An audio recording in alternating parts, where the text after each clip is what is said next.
ফিলিস্তিনে গাজা শহরে যেভাবে আমাদের মুসলমান ভাইদের হত্যা করছে, কেড়ে নিচ্ছে তাদের ভূমিকে, ধ্বংস করে দিচ্ছে তাদের বাসস্থানকে, পৃথিবী থেকে মুছে দিতে চাইছে তাদের নামকে।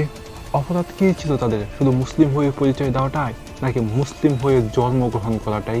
যদি এমন নাই হয় তাহলে পৃথিবীতে কেন মুসলমানরাই শুধু নির্যাতিত হচ্ছে, অন্য ধর্মের মানুষেরা কেন সুখে শান্তিতে বসবাস করছে? আমাদের বুঝতে বাকি নাই, পৃথিবী থেকে ইসলাম ধর্মকে শেষ করে দিয়ে মুহাম্মাদের আদর্শকে বিলীন করে দিতে চায় তারা, তাদের আদর্শকে বাস্তবায়ন করার জন্য।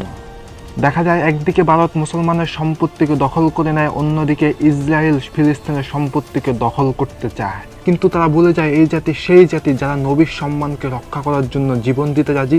এই জাতি সেই জাতি যারা কখনো রবের দিনকে বিলীন হতে দিবে না।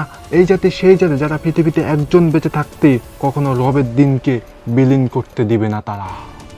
তারা বলে যায় মুসলমানরা বীরের জাতি, গর্জে উঠলে সব কিছু করতে রাজি, জানমাল সব যাবে তবুও আল্লাহর জমিনে আল্লাহর দিন বাস্তবায়ন করে যাবে।